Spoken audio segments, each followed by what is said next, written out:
Hello everyone and welcome to Stories and Snacks with Isabel. Now today we will be reading Rainbow Grey, written by Laura Ellen Anderson, and it's illustrated by her too. Now this is one of my favourite books in the whole entire world. I really love it.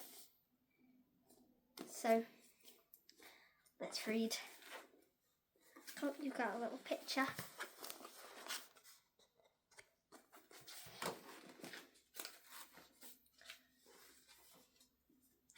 Okay, I'll show you the characters at the end.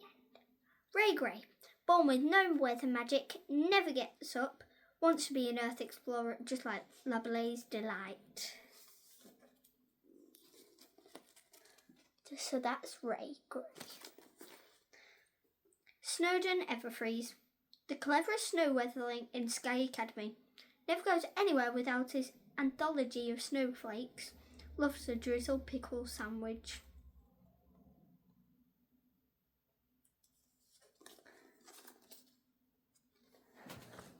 And there's the picture of Snowdon. Droplet Doorbells, uses her rain weather magic to puddle port.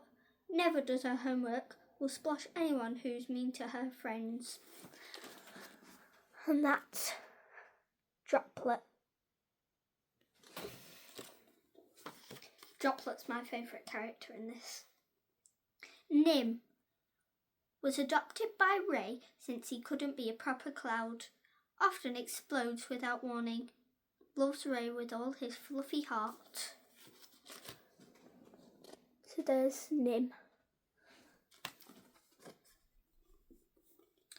Lablaze Delight, an Earth explorer and adventurer, never seen without a trusty pigeon sidekick, Kulala.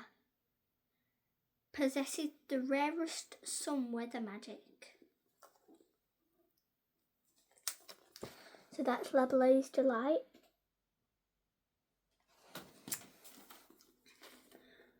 We've got Hayes and Claudia Grey. Ray's mum and dad. Hayes always brings human treasures home for Ray. Claudia is constantly mending Cloud9's silver lining. So that's Hayes, Ray's dad, and that's Claudia, Ray's mum. Ooh.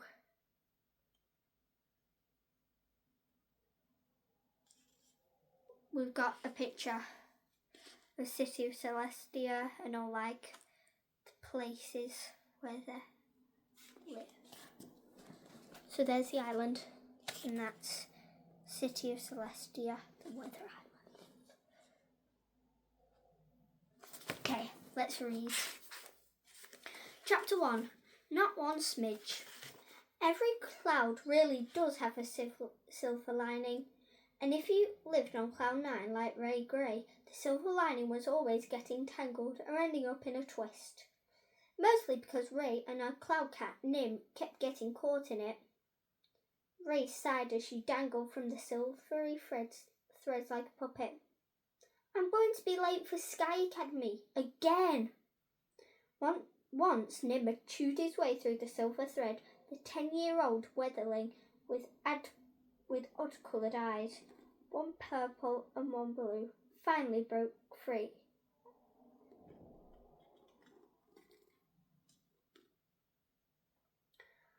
Just a bit faster, Nim, said Ray as they soared across the weatherlands, zipping past the snow-covered Flurry Mountains.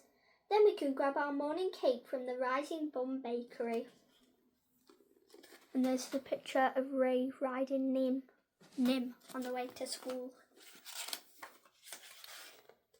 Nim meowed and farted a tiny cloud in response. He often exploded, and Ray was hoping against hope that this fart didn't lead to a bigger explosion that made her even later. Ray gripped Nim's back a little tighter as they approached the Valley of Winds, where they were buffeted around rather ungracefully. This part of the journey was very bumpy, and Ray wasn't quite sure her knickers were on show, but she didn't mind too much as she was wearing her favourite pair covered with sparkly stars.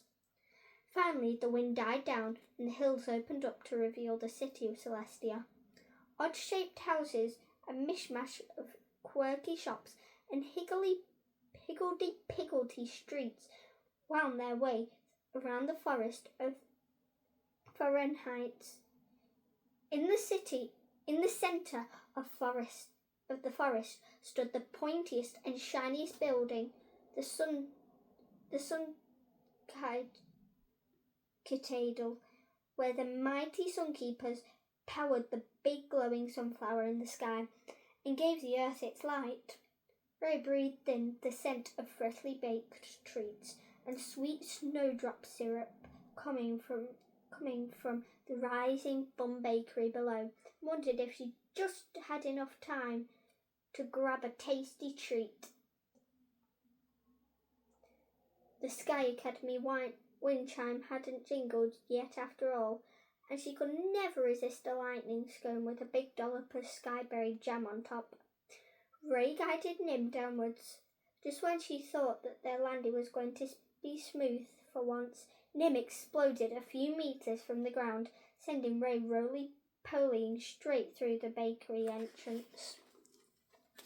And there's the picture of the sunflower spire and stuff, and all the cities.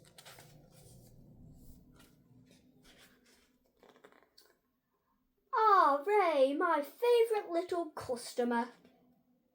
And a very large, jolly-looking man in an apron. One of these days, you'll land on your feet. Good morning, Slap, Ray said with a grin, rubbing her bottom. Baker Slap was a thunder-weatherling with fists the size of tree trunks, perfect for creating mighty booms of thunder and kneading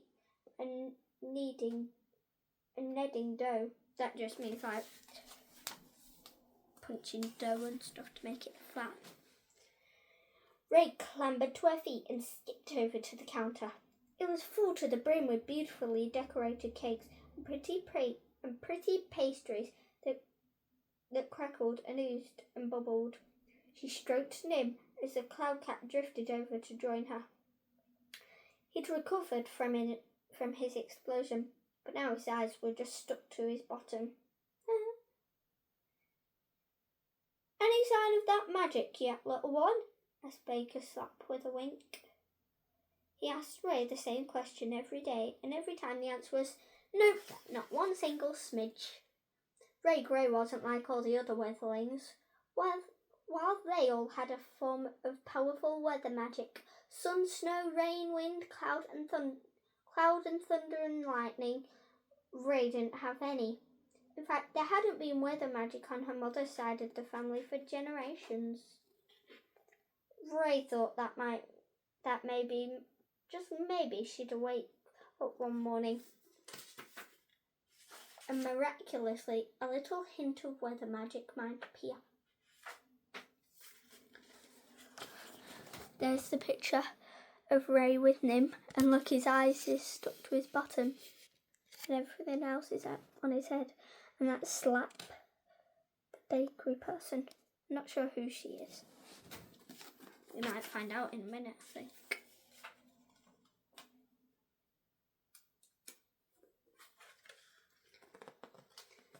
But there hadn't been one drop of rain or floof or cloud or flurry of snow. Nim seemed to possess more wafts of wind than Ray did magic, and he was just a cloud cat with a tendency to explode. Well, you know what I think, Ray, said Slap. I think you got the best magic of them all. Really? Said Ray, feeling slightly confused. You got a big heart, said Slap, putting his hand to his chest. Ray giggled. Well, my heart might be big, but my tummy is bigger and wishes it could eat all the cakes here. Which one do you fancy today? Asked Baker Slap, leaning his huge body across the counter. Ray pondered. I thought I was going to order a lightning stone, but that was until I spotted those. She pointed to a row of bright blue buns she'd never seen before. Oh, these are brand new baked we made especially for the Eclipse Festival tonight, said Slap. Even better, said Ray happily. A lady's face covered in flour popped out from the back kitchen and waved. Hey, Ray. Oh, we're about to find out who the girl is who we were wondering. Hi, Streak, Ray replied. Streak was Slap's sister, the lightning sibling of the pair, as pointy as Slap was round. She had a knack of zapping scones to absolute perfection. I see you spotted the rumble buns, she said with an excitable grin. Want to be the first Witherling to try one? Nim, who had overgrown an extra cloud head, meowed happily. I think that's a yes from both of us, said Ray, licking her lips. Baker Slap scooped up 2 of the bright blue buns before popping them onto a napkin. There you are, little one, he boomed. No charge. Thank you so much, said Ray, putting away the sky coins her mum had given her that morning. Nim was quick to lap up his rumble bun in one mighty gulp. Ray gasped as her blue cake began to wobble around in her palm. Baker's Slap gave a hearty chuckle as a deep rumble came from the dough. A small bead of bright pink syrup oozed from the top.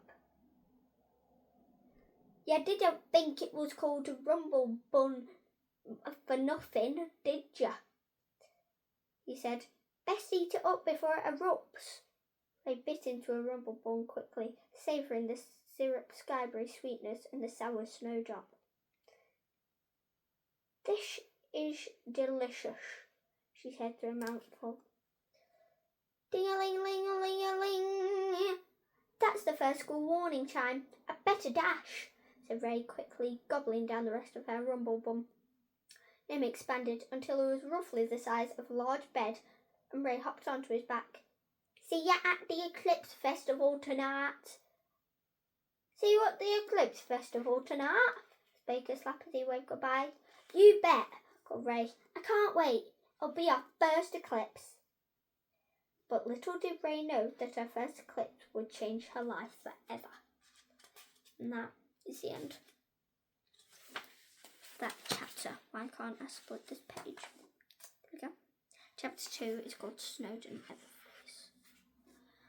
I'm just going to quickly get a bookmark. Okay, be back in a minute. They're just on my bookshelves. Okay, let's get this one.